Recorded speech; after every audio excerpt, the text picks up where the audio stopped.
Auzubillahi minash shaitani rajim. Bismillahir rahmanir rahim. Assalamu alaikum wa rahmatullahi ta'ala wa barakatuh. Gbogbo mùmínì àti mùmínà. Wa alaikum assalam. Wa rahmatullahi ta'ala wa barakatuh. Ní akíyín ní gbogbo ibi kíbi tẹ́tí láǹfààní àti máa gbọ́ rédíò Àdàbà 80.9 FM lóòrọ̀ tòní. Akíyín tẹ̀sọ̀tẹ̀sọ̀ akíyín tológun. Akí gbogbo èèyàn ọmọ ìyá wa nínú Islam, èèyàn bàbá wa nínú ẹ̀sẹ̀ kejì àti tàwọn bí ọdún Ìlọrí tí mo faramọ́ máa tẹ̀síwájú. Náà ló ń jẹ́ kó mọ òwúkọ yẹn. Ìyàbá ti yájú ságbà. A máa kankan. Ọlọ́mọdé yájú sọ̀tà àgbà lẹ́gbà. Ara ẹgbà tiẹ̀ ni. Ara ẹgbà tiẹ̀ ni kọ́yìn àbí. Bẹ́ẹ̀ ni o. Ọ̀dà. Wọ́n náà ni. Ok. Ṣé ẹ máa kí ni kàtà pé back to sender sa àgbà. Back to sender. Àmì ìgbé ìbò mi. Òun náà lèmi náà lò ó. Ẹ̀yin èèyàn ẹ dákun ẹ má bínú nítorí pé àṣà òpẹ́ ló kó bẹ́ẹ̀ rí ọ̀nà lójìn ẹ má bínú tí gbogbo ojú ọ̀nà kọ́lọ́n kọ́ mọ̀ ṣàánú wa ni. Àmì o àmì. Mo ń dá gbégbé bọ̀ ni ṣùgbọ́n ìgbà tí mo rí bí ọdún kò sí tá a lè ṣe. Kó má di pé àjára wa ń tàn mọ́ gan ni. Ṣèlú ìka okú tó àwọn àdúpẹ́ lọ́wọ́ Ọlọ́run. Tó ìbíọ́dún ká mọ́ balùwẹ̀ náà torí àkókò wa. Bẹ́ẹ̀ni. Káyà ìtìyà amúṣẹ́ tòní ṣe nítorí omi ń bẹ lámù fún wa o. Bíọ́dún Káyọ̀dé. káti bilẹ̀ bẹ́ẹ̀ káti bẹ̀ mú nǹkan àkàṣù. Bẹ́ẹ̀ni. Kọ́lọ̀ ń ṣàánú wa ni o. Àmì o. Àwọn agbébọn mọ̀ ni. Kí náà tún ṣe? Ó lé ní 300 àwọn ọmọbìnrin tí wọ́n mọ̀ jí gbé ní ilé ẹ̀kọ́ ní ìpínlẹ̀ Zamfara. Kí ló sọ? Tútù sọ. Ó lé ní 300 ọmọbìnrin tí àwọn agbébọn tí wọ́n kì mọ́lẹ̀ báyìí ní ilé ẹ̀kọ́ nípínlẹ̀ Zamfara. Wọ́n sì tún jí wọn gbé. 300 bẹ́ẹ̀ ni. Ó lé ní 300. Èyí tá a sì ń jẹ lẹ́nu kò sí ìkúná. Kò ìkúná o. A tún bù mí sí. Kọ́lọ́run ṣàánú wa ní o. Àmì o. Káyọ̀dé. Bíọ́dún. Ààrẹ Muhammadu Buhari mọ̀ ni. Kí ló ṣe? Mo gẹ́gbà pé ó ti fún Gúnmi lésì ọ̀rọ̀ tó ń sọ o. Ó fún Gúnmi lésì. Kí ni wọ́n sọ débi pé wọ́n fúnra wọn lésì? Tó gbọ́ pé Gúnmi ń sọ pé kán fún àwọn èèyàn ní kan síjú àánú àwọn karambà ní èèyàn yẹn ni. Mi ò sí nílé. Mo mú lẹ́dẹ̀ẹ́ ọ̀. Bíọ́dún. Káyọ̀dé. Ṣé ní gbogbo àwọn tó wà nídìí ìwà ọ̀daràn àti làásìgbò léyìí tó ṣẹlẹ̀ ní Ìgangan Bíọ́dún ẹ rí i dájú pé ẹ fi ìdí gbogbo wọn ẹ fi bọ omi gbóná ẹ fi bọ omi gbóná gbogbo àwọn nídìí wà pátá. Ó fi bọ omi gbóná. Ẹ bọ omi gbóná. Tọ́ ó dáa o. Káyọ̀dé. Bíọ́dún. Ẹ jẹ́ gbà pé pẹ̀lú gbogbo bá a ṣe sọ pé à ń wá àwọn ọmọ iléèwé tí wọ́n jí gbé ní Kàgàrà yẹn kò sí ìrànlọ́wọ́ kan ṣoṣo tíjọba àpapọ̀ ilẹ̀ yìí ṣe fún wa. Ẹyọ kan báyìí àrí látọ̀dọ̀ wọn. Bó lẹ ṣe wá rèé. À ń gbìyànjú láàrin ara wa ní jàre. Àṣé ìṣòwò aláràìn kanṣu ló ń lò. Irọ́ oníkọ̀gòsì kanṣu. Bíọ́dún. Káyọ̀dé. Ọmọkùnrin kan ní o. Kí ló ṣe? Ilé ẹjọ́ dá ẹjọ́ ikú fún ẹ̀ṣẹ̀ àkọ́kọ́. Ẹ̀ṣẹ̀ kejì wọ́n tún rán lẹ́wọ̀n ọdún 10. Ẹ̀ṣẹ̀ kẹta ẹnìkan náà lọ sí ìrànlẹ́wọ̀ o. Lọ́sìn ìrànlẹ́wọ̀ oníkan tuntun. Èyí ṣàlàyé yòókù fún ọ. Ọ̀dà gbọ̀ngbọ̀n. Káyọ̀dé. Bíọ́dún. Ó burú gan gidi o, ó sì léwu. Bí àwọn ọmọ iléèwé tán jí gbé ní ìpínlẹ̀ Niger ni bí wọ́n bá ṣe ń pẹ́ sí lọ́dọ̀ àwọn ará ibí ó léwu gan o. Tá a bá tẹ̀ tí ń pẹ́ lórí méjì kí ẹ máa bá yàn bẹ́ẹ̀. Bẹ́ẹ̀ ni o. Ó máa gbọ́n mọ́ yàn lọ́wọ́ ni. Bíọ́dún. Káyọ̀dé. Kọ́lọ̀ ṣàánú wa ni o. Bá mi. Alárùn ọpọlọ kan ni o. Kí ló ṣe? Ó ṣe bẹ́ẹ̀ ó pa arábìnrin kan ó tún dáná sun. Ọlọ́run ṣàánú wa o. Àmín o. Ká máa yá máa sá fún wọn ni o. Káyọ̀dé. Bíọ́dún. Ṣé rí àwọn màálùú tí a ti gbà ní a dá wọn padà fún nìkan tẹ́ ẹ ti gbà. tá a gbẹ́sẹ̀ lé. Mo ìbéèrè tẹ́lẹ̀ fẹ́ fi ṣe aládé. Ara yìí àdé. Bíọ́dún. Káyọ̀dé. Ìjẹ́ ó ṣeé ṣe kí Buni kó bu ọwọ́ lu ìwé fọ́ọ̀mù léè tó jẹ́ pé yóò tún fi ṣe ìrànlọ́wọ́ fúnra rẹ̀ tó ṣe kó bu ọwọ́ lu ìwé ṣá. Kéèyàn gba fọ́ọ̀mù tí ìrànra rẹ̀ lọ́wọ́ tó ṣe ṣá. Màá lọ wòwe òfin tó lè dá lọ mi fẹ́ kó kí béèrè ẹ̀yẹ ó gbé mi ṣubú. Lọ gúgú ẹ̀ ẹni ẹ̀ pa mí. Káyọ̀dé. Bíọ́dún. ẹ wo àwọn ọmọ ẹgbẹ́ òṣèlú wálẹ̀ ẹ jẹ́ ráyè ṣe tiwọn tìyín nìkan gbájúmọ́. tí a nìkan gbájúmọ́ tìyín ni o. ó dáa a gbájúmọ́ tí a ní gbájúmọ́ jádórí kejì lọ́nà káàdì dàtọ́ mi. ẹ ṣe púpọ̀ ìrìn àjò ìpínlẹ̀ Ondo lọ sáyè tó ga jùlọ ti wá bẹ̀rẹ̀ o àṣeyọrí tó wá bù àyà máa wọ tilé tó kó ìpínlẹ̀ Ondo ní sáà kejì ìjọba gómìnà Akérèdọ́lù àti igbákejì rẹ̀ Lucky Orímisàn Ayédàtiwa ǹjẹ́ o àwọn ọmọ ẹgbẹ́ mandate group worldwide àti gómìnà Akérèdọ́lù SAN àti igbákejì rẹ̀ Lucky Orímisàn Ayédàtiwa wípé ẹ kú oríire gígùn ní sáà kejì ìjọba Àkẹ́tì nípínlẹ̀ Ondo ọdún mẹ́rin àkọ́kọ́ túbọ̀ máa ṣàtìlẹ́yìn yín fún àmúṣe àwọn iṣẹ́ ńláńlá bí kí ìwakùsà bí túbọ̀ ń bẹ̀rẹ̀ kí iná ẹ̀lẹ́tíríkì bẹ̀rẹ̀ sí tàn ní ìkálẹ̀ ìlàjì àpọ́yà àti àrògbò ibùdókọ̀ ojú omi gbúdọ̀ gbéra sọ mandate group tuwaki pastor Emmanuel Igbasan pé kú oríire gbajúmọ̀ kọmíṣánná adúpẹ́ wípé ẹ bẹ̀rẹ̀ iṣẹ́ ńlá yìí ẹ sì sọ̀kalẹ̀ rẹ̀ láyọ̀ àti àlàáfíà ohun tó dájú ni pé ọ̀pọ̀ ìdàgbàsókè lọ́rọ̀ òṣèlú létò ọrọ̀ ajé àti nínú iṣẹ́ sìn Ọlọ́run túbọ̀ máa ṣí sílẹ̀ fún pastor Emmanuel Igbasan pa Samuel Adédèbólé national chairman ọ̀gbẹ́ni Ilémubáyọ̀ Òṣègbèmí national secretary ọ̀gbẹ́ni Ṣẹ́gun Fámẹ́sọ̀ alukoro honourable Olúwọlé Ìdógun leader of the house Ìrẹ̀lẹ̀ local government àti honourable Gbẹ̀ngà Ọládẹ́mẹ̀yìn majority leader Ìrẹ̀lẹ̀ local government àwọn náà ló ní kí n kéde lórúkọ mandate group worldwide. Balita aluminium. Ilé-iṣẹ́ tó mọ̀ ti fún tẹ̀dọ̀ lórí ọ̀rọ̀ káró òrùlé ká ṣe òrùlé ká kan òrùlé ká gbé òrùlé kalẹ̀ lára òtún lẹ̀ ń gbọ́ yẹn. Ìbá ìṣe gébìrì tàbí dọ́mà tàbí kó dàbí pé ṣe ló dé face cap tàbí bẹ̀rẹ̀ tàbí kó yọ bí elétí ajá tàbí gọ̀bì bíi tẹni tó fẹ́ ka news.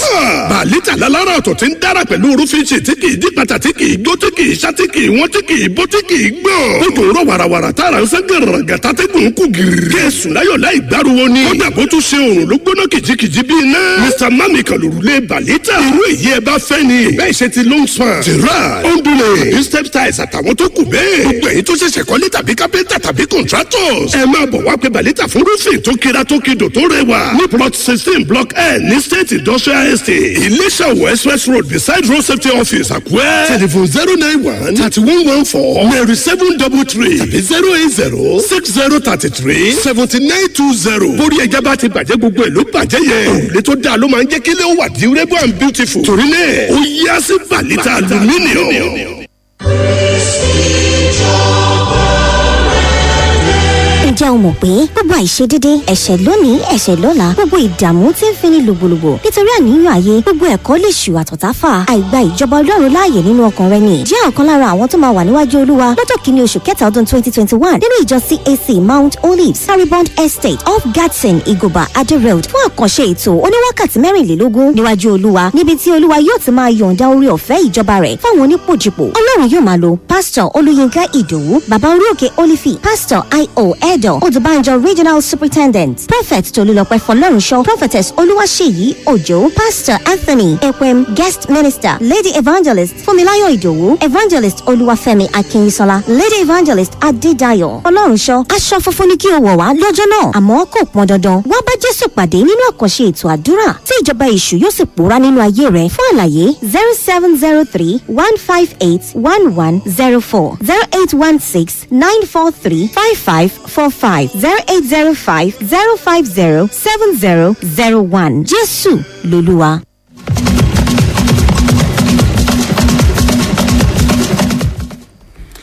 tó ẹ káàbọ̀ padà láti òdì kejì lọ́hùn. ẹ káàbọ̀ o. bí abáròkó ti síbẹ̀ náà là á fàbọ̀ sí. bẹ́ẹ̀ni o. gẹ́gẹ́ bá a ti sọ. bí ọdún. Káyọ̀dé.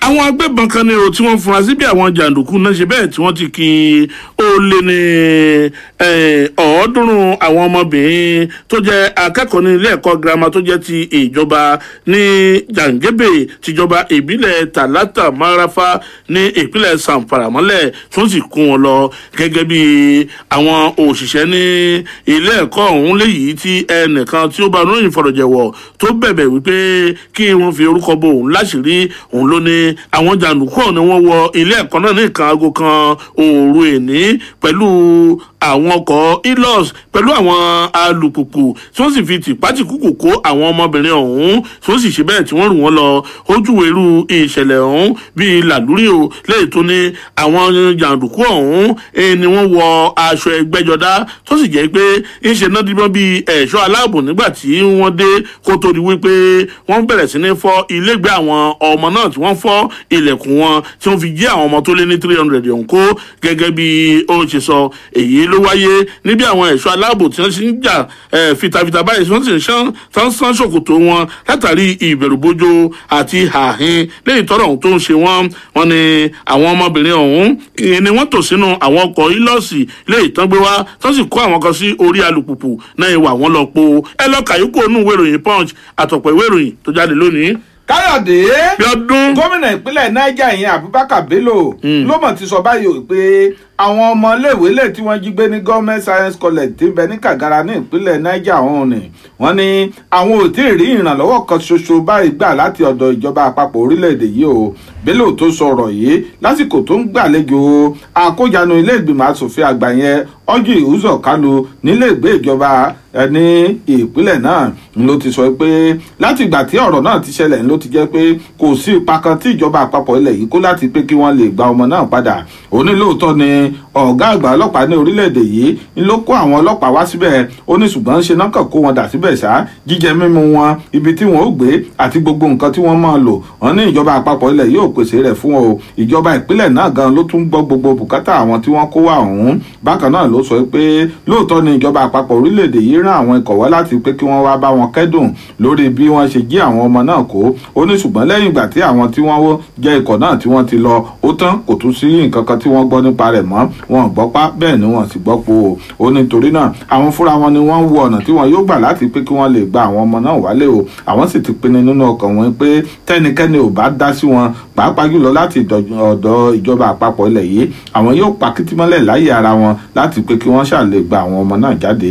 Ẹ̀kúnrẹ́rẹ́ gbogbo ọ̀rọ̀ rẹ̀ kọjá lọ sínú ìwé ìròyìn Daily Post kẹ́ lọ kà á. Bíọ́dún Káyọ̀dé àní ìṣẹ̀lẹ̀ ọ̀pọ̀lọpọ̀ dẹjúlẹ̀ lánàá tí ojú òṣè wòran mọ́ o tí kálukú sì ń lanu dẹrẹ níbi ilé ẹjọ́ lẹ́yìn tó ń gbọ́ ẹ̀sùn tí ó súyọ lẹ́yìn ìdìbò tó wà ní ìlú Àkúrẹ́ nípínlẹ̀ Ondo níbí nígbà tí ẹni tí ó jẹ́ agbèfọ́ba Òǹpẹ̀jọ́ èyí Táyọ̀ Jẹ́gẹ́dẹ́ agbèfọ́ba wọn ni ọ̀mọ̀wé Onyinyachi Èpè Susan lẹ́ni tí ó ń gbè fún èyí Táyọ̀ Jẹ́gẹ́dẹ́ tí ó jẹ́ olùdíje sípò gómìnà nínú ẹgbẹ́ òṣèlú PDP nínú ètò ìdìbò tí ó kọjá yìí lẹ́yìn tí ó béèrè lọ́wọ́ ilé ẹjọ́ wípé tí gómìnà ìpínlẹ̀ Yobe Mailai Buni tí ó bá jẹ́ wípé ó fẹ́ díje sí ipò gómìnà ní ìpínlẹ̀ ara rẹ̀ lásìkò tí a wà tó ń ṣe alága yìí ǹjẹ́ yóò buwọ́lu ìwé tó jẹ́ wípé yóò fi ṣe ìgbìlẹ́yìn ara rẹ̀ bí ní ìpínlẹ̀ Yobe ọ̀hún. Gómìnà Buni tẹ́ bá gbàgbé òun lálága ẹgbẹ́ òṣèlú APC léyìí tó jẹ́ alága amúlérò ti ẹgbẹ́ òṣèlú ọ̀hún léyìí tó sì jẹ́ pé ó buwọ́lu ìwé tí gómìnà Rotimi Akeredolu tí ó fi díje gẹ́gẹ́ bí olùdíje sípò gómìnà lábẹ́ àṣẹ ẹgbẹ́ òṣèlú ọ̀hún ti nínú ètò ìdìbò sípò gómìnà tó wáyé lọ́jọ́ kẹwàá oṣù kẹwàá ọdún tó kọjá ní ìpínlẹ̀ Ondo. Ọ̀mọ̀wé Èpè òun ló wá rọ ilé ẹjọ́ ọ̀hún wípé kíni ẹ lọ sínú ìwé ìròyìn Daily Independent o kẹ́ lọ kàyókù bẹ́ẹ̀. Káyọ̀dé Bíọ́dún ẹnìkan tó ti fi ìgbà kan rí jẹ́ adarí fún àjọ ẹ̀ṣọ́ ààbò ìlú kan tí a mọ̀ sí àjọ ọlọ́pàá ọ̀tẹlẹ̀múyẹ́ ìyẹn Mike Ejiofor ló mọ̀ ti sọ báyìí ò pé pẹ̀lú bí àwọn ọmọ iléèwé tí wọ́n jí gbé ní ilé-ìwé kan tí ń bẹ ní Kagara ní ìpínlẹ̀ Niger ní bí wọ́n sì ṣe wà lákòlò àwọn ajínigbé yìí ó ní ó burú gan gidi ò tó sì jẹ́ pé bí wọ́n bá ṣe ń pẹ́ sí bẹ̀ ní oríṣiríṣi nǹkan yóò máa ṣẹlẹ̀ sí àwọn ọmọ náà ó ní torí pé àwọn tí wọ́n jí wọn gbé yìí wọ́n dájú débẹ̀ gẹ́ tó jẹ́ pé tẹ́bí bá ń pa ọ̀pọ̀lọpọ̀ nínú àwọn ọmọ wọn ní fún wọn lóúnjẹ tọ́fù bá ń gbẹ wọn ní fún wọn lómi mu tó sì jẹ́ pé oríṣiríṣi nǹkan ló lè ṣẹlẹ̀ sí àwọn ọmọ náà ó ní pẹ̀lú bí àwọn wọ̀nyí bọ́ ṣe tún wá ń lérí báyìí pé ebi làwọn yóò fi pa àwọn ọmọ náà títí tí wọn yóò fi kú tó bá jẹ́ pé wọn ò fún wọn lówó lè tí wọ́n béèrè fún ó ní lóòótọ́ tẹ́lẹ̀tẹ́lẹ̀ lòun tiẹ̀ ti kọ́ sọ pé kí wọ́n mọ̀ fún wọn ní owó náà ó ní ṣùgbọ́n ní báyìí o tó bá jẹ́ pé ọmọ òun náà níbẹ̀ ní àkàtà àwọn ajínigbé yìí òun ò mọ bí yóò ṣe rí lára òun o ó ní nítorí náà ńkọ́ níṣẹ́ ni kíjọba kó yà tètè fún wọn ní owó tí wọ́n ń béèrè náà o nítorí tá a bá sọ pé wọn ní ṣe tó bá lọ ṣe kò sí nǹkan tó máa tẹ̀yìn ẹ̀ wá o ó ní nítorí náà ńkọ́ kí wọ́n ro ti àwọn ọmọ wọ̀nyí kí wọ́n sì ro ti ipò tí wọ́n wà kí wọ́n wá owó tí wọ́n béèrè fún ọ̀hún kí wọ́n sì lọ fún wọn nítorí pẹ̀lú gbogbo ọ̀rọ̀ tó ń jáde láti ẹnu àwọn ajínigbé ìbáyìí owó ni wọ́n nílò kí wọ́n sì fún wọn ní owó ọ̀hún nítorí pé owó ò tọ́mọ rárá àti rárá ni o. ẹ wo ẹ̀kúnrẹ́rẹ́ gbogbo ọ̀rọ̀ rẹ̀ kọjá lọ sínú ìwé ìròyìn punch kẹ́ ẹ lọ kà á. bí ọdún káyọ̀dé. yẹ dátọ́ mi dákun. all right o. ayé ẹja padà sóko ayé ẹja padà sóko. bẹ́ẹ̀ bá ti ń lọ sóko nínú ọdún tá a wà yẹ́ ẹ̀yìn àgbẹ̀ lókè ẹ̀gàn. iléeṣẹ́ Funtos Modern Farmer ọba làgbẹ̀ lónìí ẹ̀ máa ń gbàgbé. kẹ́ ẹ̀ mú Gromite dání. oògùn tí máa ń gbógun ti kòkòrò tí máa ń gbógun ti igi tí kì í jẹ́ kí igi ó mèso dáadáa jáde. Ofa Power tí máa ń jẹ́ kí gbogbo nǹkan kó wà ní ìlọ́po multiple eléré oko #1 citizen. Reactive tó máa ń sọlẹ̀ tó ti dòkú dáàyè. Farm Partner tí máa ń sọkọ àfòmọ́ sọkọ kòkòrò tó kù tọ̀sítọ̀sí lókè ẹ̀gàn. Green Star gbogbo lẹ̀ tó ti ní ìṣòro látọjọ́ tó ti pẹ́ tí máa ń jí wọn padà. tó jẹ́ pé gbogbo nǹkan tá a bá wá gbẹ̀ sórí ilẹ̀ tí ò mọ dúdú tí ò wá mọ wọ̀n tá wá tutù bí ẹ̀fọ́ etí dò. gbogbo àwọn àgbẹ̀ tí ò fi iléeṣẹ́ Funtos Modern Farmer ọba làgbẹ̀ pa mí. tí wọ́n yàn láàyò tí wọn ò fi ṣeré. gbogbo wọn lójú wọn dán tí wọ́n ń gbègbè ayọ̀ àtàlàáfíà. 070-5451-4477 070-5451-4477 Funtos Modern Farmer ọba làgbẹ̀ ló sọ wípé ẹ̀yin àgbẹ̀ á rí nẹ́tíwọ̀kì lọ́dún yà á sì mú yẹ́ẹ̀sì ṣùgbọ́n ẹ má gbàgbé gbogbo pródọ̀tì tí ń jáde nílé iṣẹ́ wa. lónìí ní kò ní dọ̀la. Olóró di Apostolic Church Nigeria Sabo Assembly Ọ̀rẹ́ District Ọ̀rẹ́ Area Nona Territory. ẹni tó lágbára tó fàyè kéde àrìlẹ́ bá lónìí. òsírí ònìyà. Ọlọ́run ìran ológo ọmọ Ọlọ́run tẹ̀ ń bẹ nílùú Ọ̀rẹ́ àti agbègbè. à ń fi tìfẹ́tìfẹ́ pé gbogbo oyin síbi ìsọjí ọlọ́jọ́ mọ́kànlélógún. ìsọjí ìmá gbéra sọ ní ọjọ́ kìíní oṣù kẹta sí ọjọ́ kọkànlélógún oṣù kẹta 2021. dídí aago 5 ìrọ̀lẹ́. ìjọ Apostolic Church Nigeria ní ìdojúkojú council Sabo Ọ̀rẹ́ ló ti máa wáyé. báwo ni wúrà sí di báyìí gangan làkúrí. How is the gold became dim? Lamentation 4:1. mo bọ̀ kó wá pàdé Jésù Kristi. ìgbàlà ìwòsàn ìdáǹdè ọ̀rọ̀ èyí tó yẹ kóró gan lẹ máa gbọ́ bẹ́ẹ̀ bá débẹ̀. bẹ́ẹ̀ ṣe ń pàdé ọ̀pọ̀lọpọ̀ àwọn ìránṣẹ́ Ọlọ́run bíi Pastor Dio Adéòtí láti ìpínlẹ̀ Ọlọ́run dá Ìdòfìà Ogun State. Pastor Fed O Olúwabámisí aka Giant for Christ Bàbá Òkú area Kwara State. Pastor C Ojayola Assembly Pastor. Pastor Dr. S.A. Olórunkiya JP Ọ̀rẹ́ area superintendent lábẹ́ ìṣàkóso ìránṣẹ́ Ọlọ́run alààyè Dr. E.S. Awojide JP National Vice President Chairman Nona Territory. ìgbìmọ̀ ìsọjí Apostolic Church Nigeria Sabo Assembly. àwọn ló ní kí n fọn rere ẹ̀. Jésù lolúwa. ẹlẹ́dàá mi tẹ̀. ẹ̀mẹ́ta ní mo rí ọlọ́dà ládùúgbò fádà ojú ọmọ káàbọ̀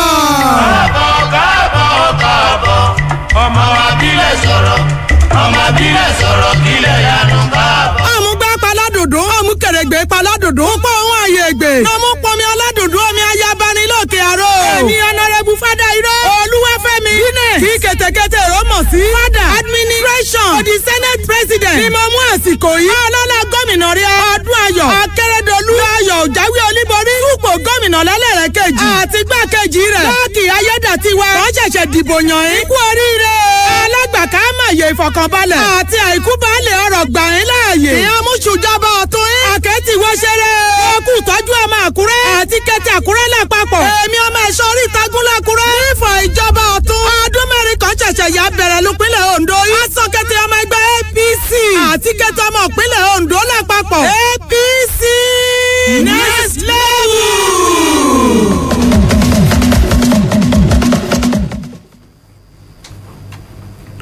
ẹ káàbọ̀ padà. ẹ mọ̀ káàbọ̀ o. bí ọdún. káyọ̀dé. adájọ́ àgbà ó mọ̀ fi ẹ̀sùn kan Akérédolú àti ilé ìgbìmọ̀ asòfin ó náà fẹ́ rí oníkásẹ̀ ńlẹ̀. jẹ́ gbọ́ bó ṣe jẹ́. jẹ́ ìṣàlàyé ẹ̀ fún ọ. ilé ẹjọ́ gíga ti ìjọba àpapọ̀ tó fìkàlẹ̀ sílùú Àbújá tó jẹ́ lùlù orílẹ̀-èdè yìí lánàá ọjọ́bọ̀ lómọ̀tì bẹ́ẹ̀ tí ó ti dá gómìnà ìpínlẹ̀ Ondo lọ́wọ́ kọ́ o àwọn ọmọ ilé ìgbìmọ̀ asòfin ìpínlẹ̀ Ondo agbèfọ́ba àgbà nípínlẹ̀ Ondo àti àwọn mẹ́ta mìíràn láti má jẹ́ kí wọ́n tẹ̀síwájú nínú ìgbésẹ̀ tí wọ́n gbé léyìí tí wọ́n fi ẹ̀sùn kan láti ọ̀dọ̀ adájọ́ àgbà nípínlẹ̀ Ondo onídàájọ́ Olúwatóyìn Akérédolú lórí fúnra móhùnmáwòrán wa kan léyìí tó ń jà nílẹ̀ rìnrìn tí ó sì jẹ́ wípé ó sọ nípa arákùnrin kan Olúpẹ̀lúmi Fágbóyègún bẹ́ẹ̀ kẹ̀ lára àwọn tí wọ́n tó dá lọ́wọ́ kọ́ òun ni agbèfọ́ba àgbà ní orílẹ̀-èdè yìí iléeṣẹ́ fún ètò ìdájọ́ ní orílẹ̀-èdè yìí àti ọ̀gá àgbà yẹn ti iléeṣẹ́ ọlọ́pàá orílẹ̀-èdè yìí onídàájọ́ Enyangeko léè tó ó pa àṣẹ náà nínú ọ̀rọ̀ rẹ̀ lẹ́yìn ìgbà tí ó gba ọ̀rọ̀ tí adájọ́ àgbà nípínlẹ̀ Ondo tí ó pè tí ó gba ẹjọ́ ọ̀hún wọlé láti ọwọ́ onídàájọ́ Akérédolú náà léyìí tó fi ẹ̀sùn kàn wí pé àwọn kan léyìí tí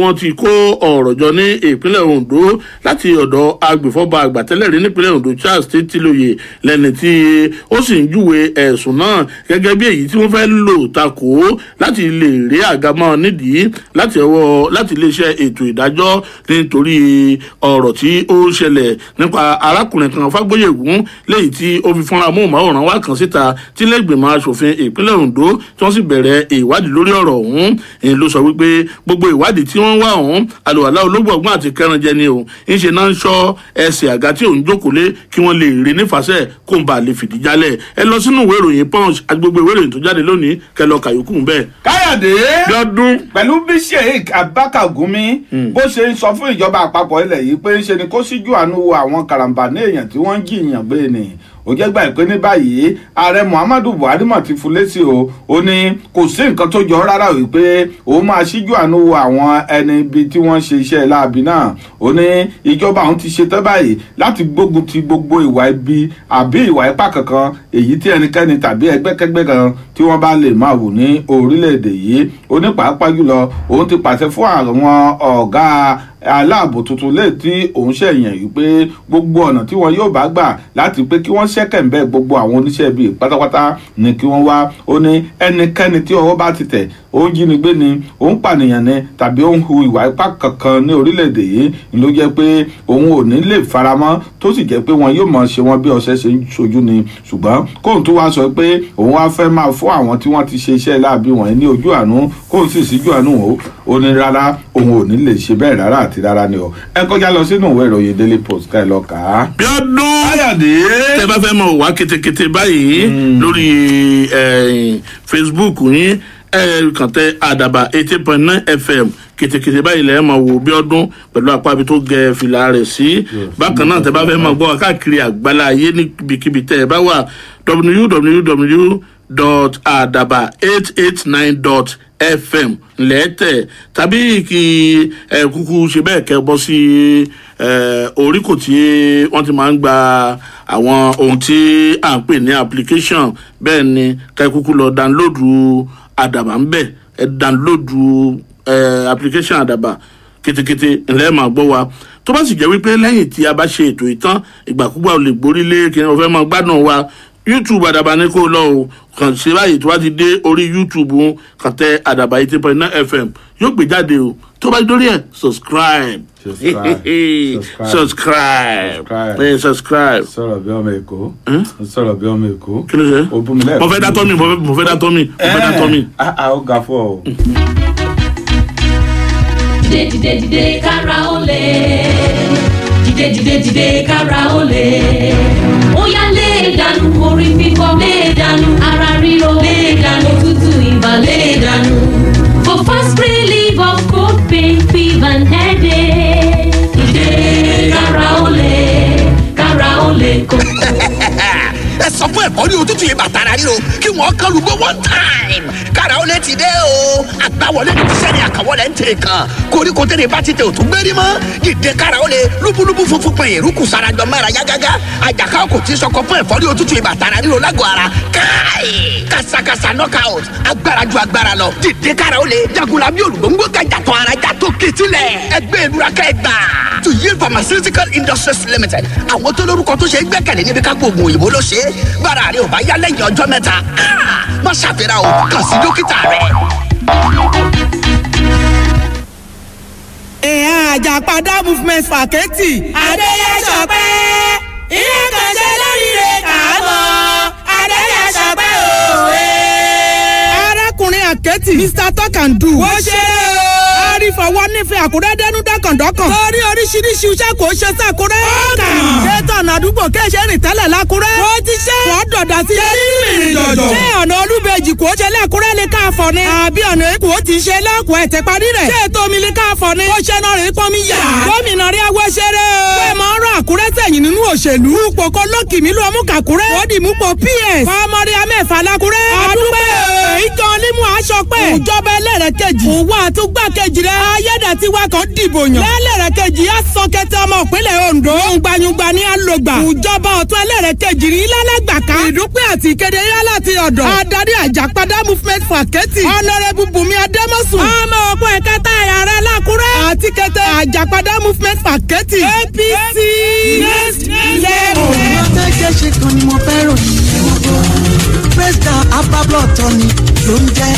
ó ń mara dùn ó mara jọlọ ó mara fresh ọmọdé bá lò ẹ̀rẹ̀rẹ̀ amadùn àgbàlagbà bá lò àdàbí ọmọdé president abablo tọ́ni kẹ́ máa lò ṣé ẹ gbọ́. president abablo tọ́ni wàhálà táwọn èèyàn ń dojúkọ nílẹ̀ yìí nípa ètò ẹ̀jẹ̀ lágọ̀ọ́ ara kékeré kọ́ torí kára ó tó lè lókun kágọ̀ọ́ ara ó tó lè jọ̀lọ̀ ipa kékeré kọ́lẹ̀ jẹ́ ń kó president abablo tọ́ni oògùn ẹ̀jẹ̀ tí wọ́n fi ewé àti egbò gbé síta ni ó wúlò fún tọwọ́ tẹsẹ̀ tó kú tàìtàì ó máa ń fúnni lágbára ara iṣẹ́ president herbal blood tonic nìyẹn bó ṣe ń fọ èérí inú ẹ̀jẹ̀ wọ́n tún mú kágọ̀ ara kó dá yàtọ̀ president herbal blood tonic ilé-iṣẹ́ kicksolin green resources limited ló gbé síta bẹ́ẹ̀ ni wọ́n tún láwọn oògùn míì tó ń jáde wá láti ilé-iṣẹ́ wọn tó sì ti gbòǹtẹ̀ ìjọba number 28 town planning way Shagari village ni wọ́n wà nílùú Àkúrẹ́ nípínlẹ̀ Ondo president herbal blood tonic ó ti wà káàkiri ilé ìtajà oògùn tó súnmọ́ yín telephone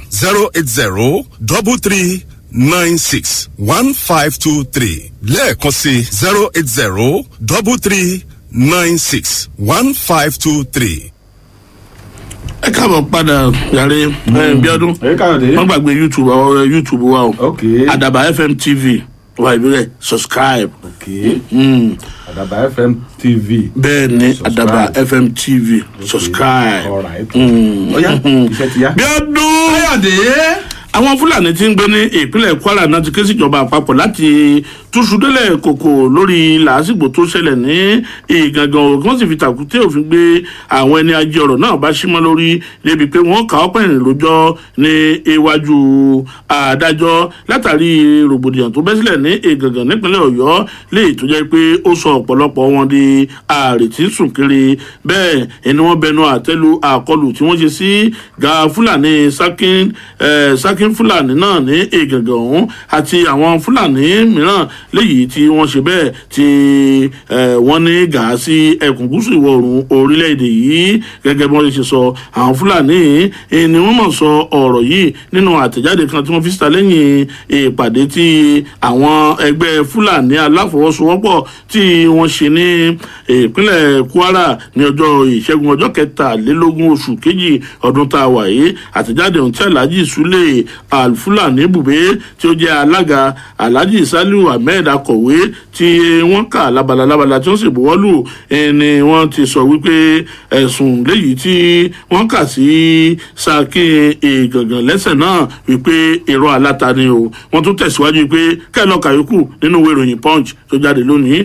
Káyọ̀dé níbẹ̀rẹ̀ oṣù tá a wà yìí nínú ìjọba ìpínlẹ̀ Benue ṣe bẹ́ẹ̀ ni wọ́n gbẹ́sẹ̀ lé àwọn màálùú kan tó ń tó 210 léè tí wọ́n sọ pé àwọn Fúlàní tó ń da ẹran náà wọ́n lo òfin kíkó ẹran jẹko ní ìpínlẹ̀ ọ̀hún nígbà tó wá di lánàá báyìí ìjọba ìpínlẹ̀ Benue ọ̀hún ó tún wá yọ̀ọ̀dá gbogbo àwọn màálùú náà fún àwọn Fúlàní darandaran ọ̀hún tí wọ́n sì ní màálùú náà o nígbà tí ó ń fi màálùú náà tó ń fi lé wọn lọ́wọ́ ẹni tí í ṣe alábòójútó ọ̀rọ̀ ohun ọ̀sìn ní ìpínlẹ̀ náà ọ̀gbẹ́ni Naino Saki ló wá ṣàlàyé o ó ní wọ́n padà kó àwọn màálùú náà fún àwọn ẹni tó ní látàrí bó ṣe jẹ́ pé wọ́n ti san owó ìtanràn yìí tí wọ́n sọ pé kí wọ́n wá san wọ́n ní pẹ̀lú bí wọ́n ti wá san owó ìtanràn tí wọ́n kó màálùú náà lé wọn lọ́wọ́ báyìí wọ́n ti wá sọ fún ọ pé tí wọ́n bá rí ẹnikẹ́ni tó tún padà jẹ́ kí màálùú rẹ̀ kó máa jẹ lójú pópó irúfẹ́ ẹni bẹ́ẹ̀ ló jẹ́ pé yóò wá rí pípọ̀ ojú ìjọba ìpínlẹ̀ náà o ó ní ṣùgbọ́n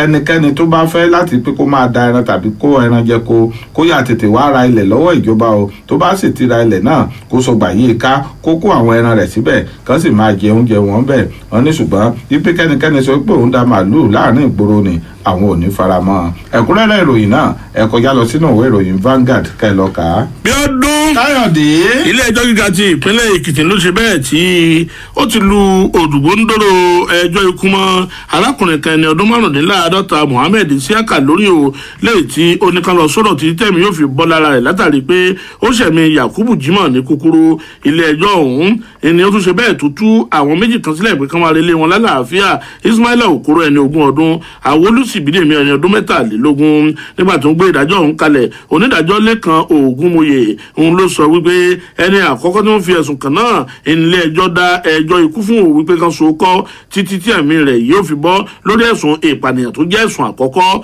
ẹ̀sùn kejì léyìí tí wọ́n tún ṣe bẹ́ẹ̀ tí ilé ẹjọ́ ọ̀hún tún lu kóńdó ẹ̀wọ̀n mọ́ lórí o wípé kó lọ ṣẹ̀wọ̀n ọdún 10 tàbí kó san owó ìtanràn ẹgbẹ̀rún lọ́nà 20 náírà látàrí wípé wọ́n bá nǹkan ìjà olóró bí ìbọn àti àwọn nǹkan mìíràn lọ́wọ́ rẹ̀ adájọ́ ọ̀hún ó tún tẹ̀síwájú nínú ẹ̀wọ̀n rẹ̀ o ó ní ẹ̀wọ̀n oṣù 6 fún arákùnrin tí wọ́n dá ẹjọ́ ikú fún ọ̀hún látàrí wípé wọ́n bá aṣọ ọmọ ogun orílẹ̀-èdè yìí lọ́wọ́ rẹ̀ láì kìí ṣe ọmọ ogun orílẹ̀ tàbí kó lọ san ẹgbẹ̀rún 2 náírà owó ìtanràn ó tẹ̀síwájú pé kí ni ẹ lọ kàyókù nínú ìwé ìròyìn punch àtàwọn ìwé ìròyìn míì tó kù tó jáde lónìí. káyọ̀dé bí ọdún ó fẹ́ dátọ́ mi.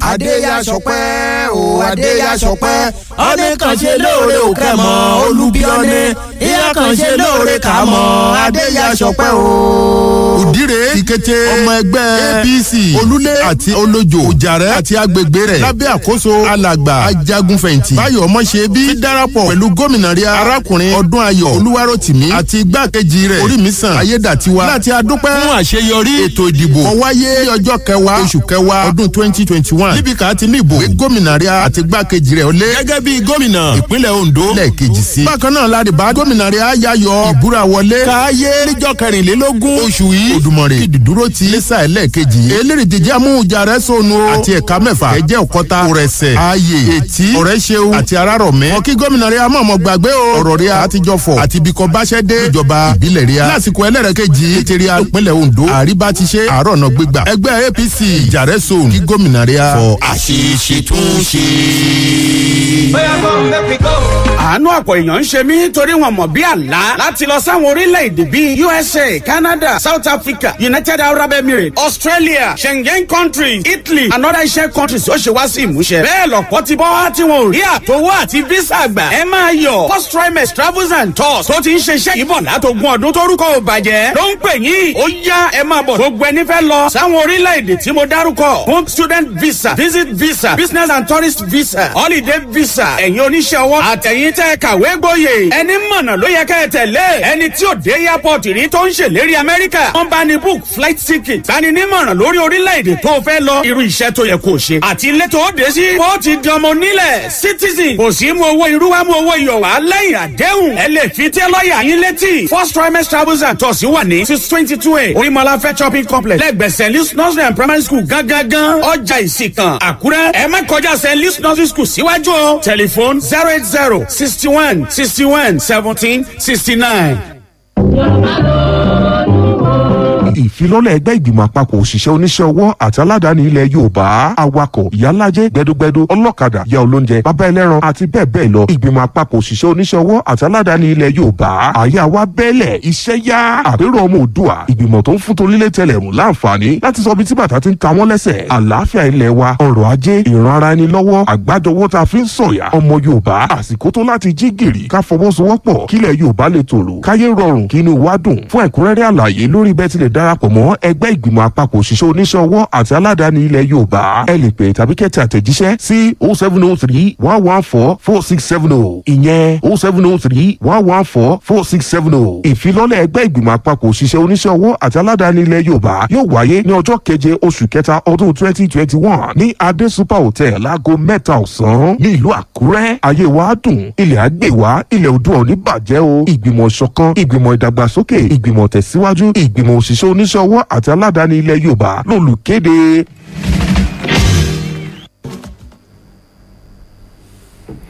tó káyọ̀dé bíọ́dún ká tó ń bẹ̀rẹ̀ sí mú ṣẹ̀ṣe nítorí pé àṣàánú déédéé síbí ó ti àárọ̀ yìí àdúgbò ni bẹ́ẹ̀ni ṣé kí n wọlé bí àdúgbò wọlé ìwọ ló fẹ́ dátọ́ nù. èmi ni mo fẹ́ dátọ́ nù. tó káyọ̀dé bíọ́dún ọpẹ́ o àwọn òṣìṣẹ́ tí kì í ṣe olùkọ́ láwọn iléèwé fásitì wa gbogbo ní orílẹ̀-èdè yìí wọ́n mọ̀ ti já mi nínú ìyanṣẹ́lódì ọlọ́sẹ̀ mẹ́ta wọn èyí tí wọ́n ti gùn lé o látàrí bí wọ́n ṣe gùn lé ìyanṣẹ́lódì ọ̀hún ní ìjọba ìpapọ̀ ilẹ̀ yìí ló fi gbé ìgbìmọ̀ dìde o léyìí tó jẹ́ pé wọ́n wá ṣe ìpàdé papọ̀ pẹ̀lú àwọn òṣìṣẹ́ náà tí wọ́n sì jọ tọwọ́ bọ ìwé àdéhùn táwọn òṣìṣẹ́ ọ̀hún tí wọ́n sì sọ pé tọ̀ àdéhùn tí wọ́n jọ tọwọ́ bọ̀ ọ̀hún ó bá wọn lára mu o ni wọ́n wá sọ pé láti òru ọjọ́ kẹrìndínlọ́gbọ̀n oṣù kejì ọdún yìí ni wọ́n ti já mi kúrò nínú ìyanṣẹ́lódì ọ̀hún tí wọ́n sì sọ fún gbogbo àwọn òṣìṣẹ́ wọn pé kí wọ́n já mi kúrò nínú ìyanṣẹ́lódì náà. ẹ wo ẹ̀kúnrẹ́rẹ́ ìròyìn ẹ kọjá lọ sínú ìwé ìròyìn Vanguard. bí ọdún káyọ̀dé nítorí àkókò wa ọwọ́ ṣìkún àjọ ọlọ́pàá ti tẹ afurasí arákùnrin kan léyìí tí wọ́n ní ó dàbẹ́ ni pé ó fẹ́ sí díẹ̀ o tí wọ́n fi ẹ̀sùn kàn pé ó gbẹ̀mí arábìnrin kan tí wọ́n ti mọ orúkọ rẹ̀ ó sì dáná sun arábìnrin lẹ́gbẹ̀ẹ́ ilé kan léyìí tí ó jẹ́ àkọ́pàtì ní ìkángun rúmù ìkíni ní pópónà east west níjọba ìbílẹ̀ obioapọ̀ ní ìpínlẹ̀ Rivers. Ìròyìn tó ti akọ̀ròyìn lọ́wọ́ ni wípé lẹ́yìn tí ó ṣe ẹ̀mí arábìnrin òní kúkúrú tán ẹni arákùnrin náà ẹni ó fẹ́ dáàbò bo ẹ̀ṣẹ̀ tó ṣẹ̀ náà tí ẹnikẹ́ni mọ́ bá rí ipasẹ̀ rẹ̀ kíyí ó ti gbàgbé wípé tí iná bá jó ló kó mọ̀jàlá ó ṣòfófó ẹni ló bá dáná sun òkú arábìnrin ọ̀hún ṣùgbọ́n àwọn ọlọ́pàá ni wọ́n fi ọ̀rọ̀ náà tó létí o lẹ́yìn tí wọ́n kú gìrì síbẹ̀ tí wọ́n sì rí afurasí náà tí wọ́n rí mú ni wọ́n gbé wọ́n sì gbé òkú arábìnrin tí ó dáná sun ọ̀hún wọ́n sì gbé tẹ̀lé gẹ́gẹ́ bí àwọn olùgbé agbègbè ọ̀hún nígbà tí wọ́n ṣàlàyé bí ọ̀rọ̀ náà bó ṣe já wọn láyà sí nínú ìwé ìròyìn Punch àtàwọn ìwé ìròyìn míì tó kù ìbẹ̀lẹ̀ ti kà ó. káyọ̀dé bí ọdún ó jẹ́gbà pé alága ẹgbẹ́ òṣèlú PDP ní orílẹ̀-èdè yìí ìyẹn ọmọọba Uche Secondus ló ti kìlọ̀ fún ẹgbẹ́ òṣèlú APC wípé kí wọ́n yéé máa wá sínú ẹgbẹ́ òṣèlú PDP láti pé kí wọ́n máa sáré àwọn ọmọ ẹgbẹ́ wọn kí wọ́n bá lè wá darapọ̀ mọ́ ẹgbẹ́ òṣèlú APC o wọ́n ní fún àpẹẹrẹ ẹ wo bí wọ́n lọ ń dààmú Fani Káyọ̀dé tí wọ́n sì tún lọ sí ọ̀dọ̀ ààrẹ orílẹ̀-èdè yìí gbà kan rí ìyẹn Goodluck Jonathan tí wọ́n sàn sáré wọn pé kí wọ́n máa bọ̀ nínú ẹgbẹ́ òṣèlú APC wọ́n ní ṣebí ẹgbẹ́ òṣèlú PDP yìí ni wọ́n sàn sọ pé wọ́n ṣe dáadáa tó sì jẹ́ pé bó ló ṣe wá jẹ́ pé àwọn ọmọ inú ẹgbẹ́ òṣèlú PDP náà ni wọ́n sàn wá pé kó máa bọ̀ nínú ẹgbẹ́ wọn wọ́n ní gbogbo ọrọ̀ ajé àti ọrọ̀ ààbò yìí tí wọ́n ti ṣe báṣubàṣu ní orílẹ̀-èdè yìí ní kẹgbẹ́ òṣèlú APC kí wọ́n gbájúmọ́ o kí wọ́n fi ọmọ ẹgbẹ́ òṣèlú PDP lẹ̀ nítorí àwọn tí ń wo ọ̀nà tí wọ́n yóò fi tún ilé wọn tò dáadáa báyìí láti pé kí wọ́n lè gba ìjọba orílẹ̀-èdè yìí lọ́dún 2023 ọ̀rọ̀ pọ̀ ń bẹ o fún ẹ̀kúnrẹ́rẹ́ ìròyìn náà ẹ kọjá lọ sínú ìwé ìròyìn Vanguard àti ìwé ìròyìn Daily Post.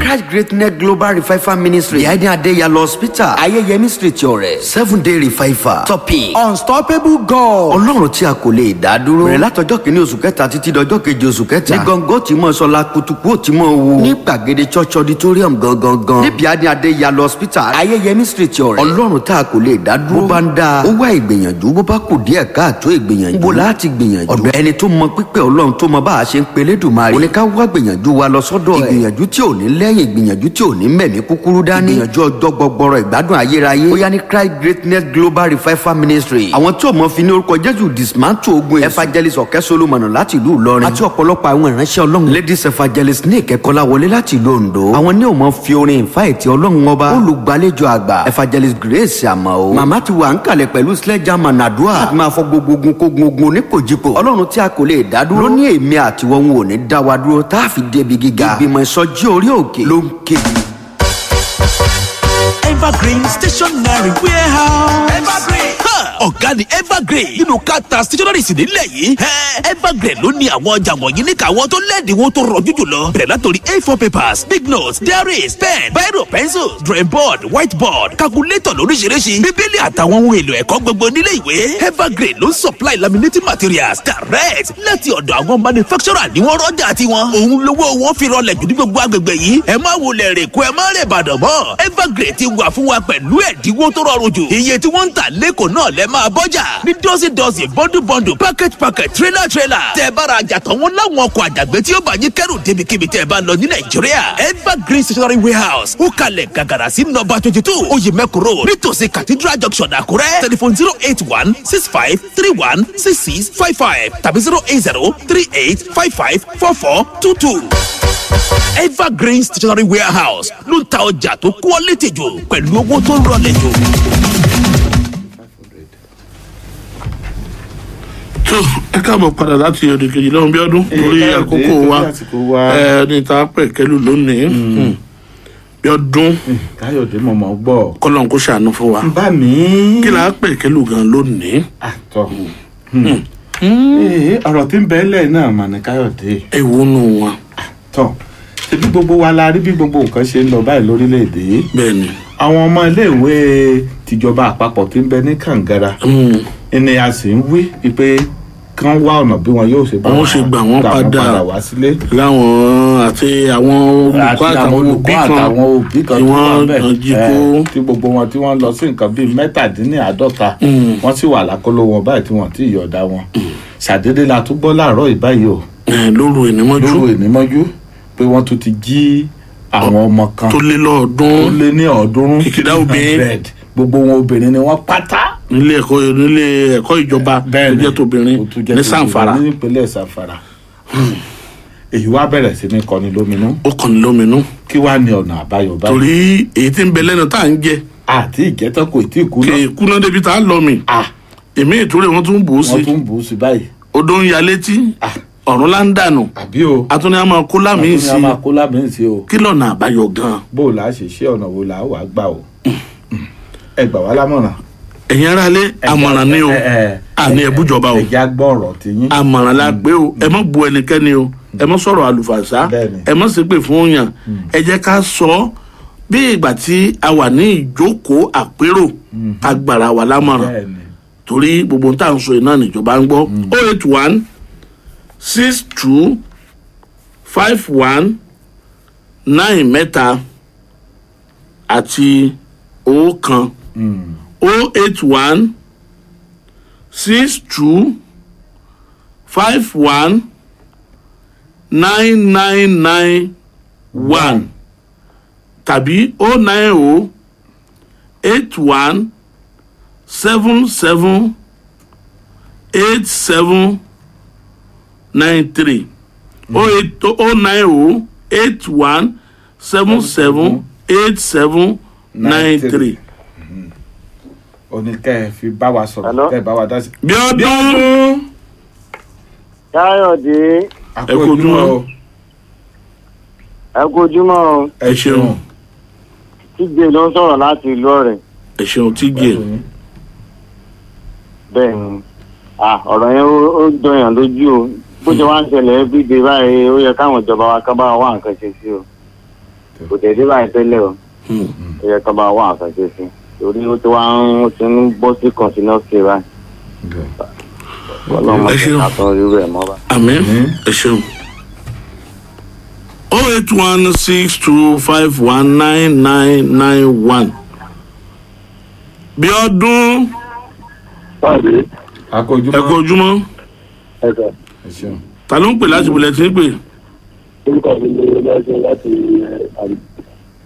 láti bó lẹ pé. láti Arigidi. Arigidi. ẹ jọ ìmọ̀ràn tẹ̀. a gbọ́ yín dáadáa ojú òpó yẹn dáa ojú òpó yẹn dáa ẹni tú wa pè ẹ tú wa pè ẹ jọ ẹ tú wa pè. 09081778793 bí ọdún ta ló ń yọjú bẹ́ẹ̀. ọkọ yọjú ni báyìí. yọjú ni. 08162519991 torí àyèláṣọ lọ́rùn pàká lọ́dún. ó tún àpérò fọmọ ó tún àpérò gbogbo ọmọ rí wo nítorí ọ̀rọ̀ tó wà nílẹ̀ yìí ó sọ̀lọ́gbọ́n kọ́. ẹnìkan rèé o. bẹ́ẹ̀ ni bẹ́ẹ̀ ló sóòmù gọ̀gọ́. bí ọdún.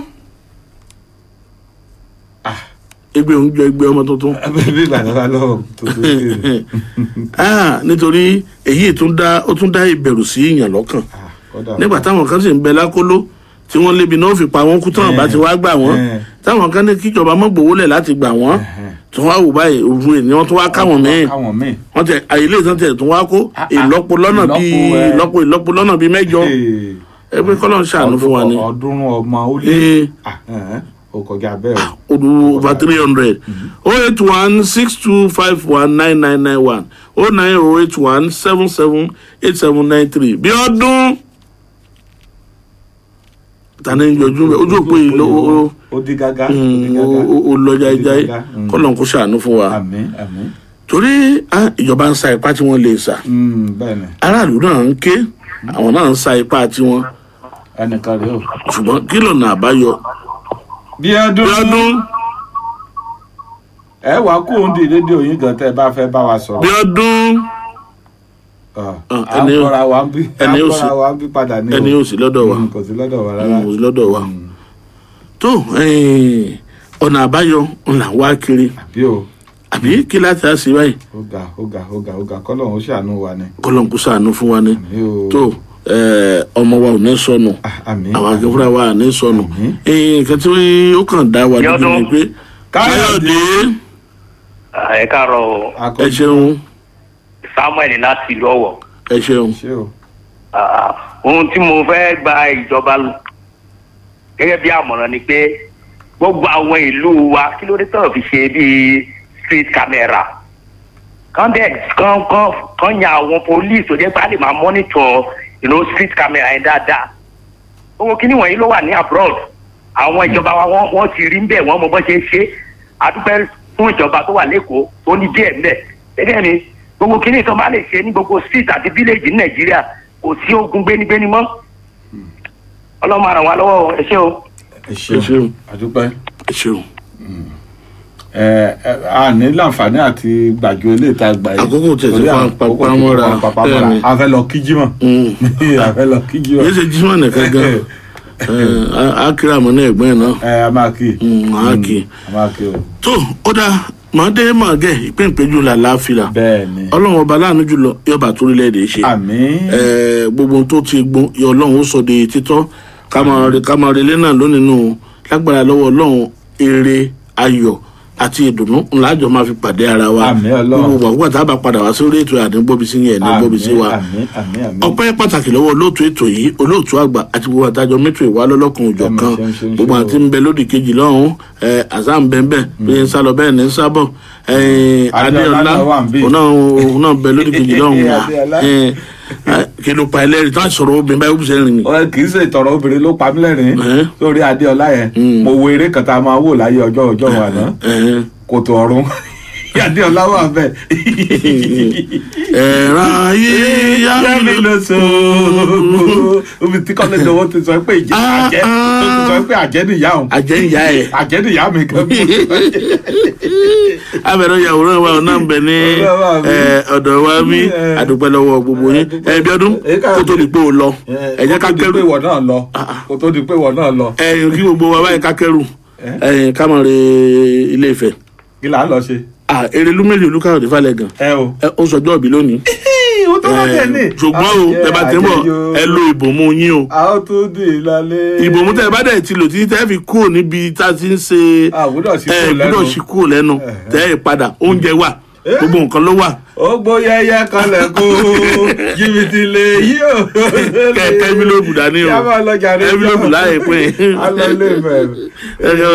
ẹ lọ bò mú yín o àtẹnu ẹjẹ jàre ẹjẹ oríṣi ìwú máa padà ẹndẹ owó.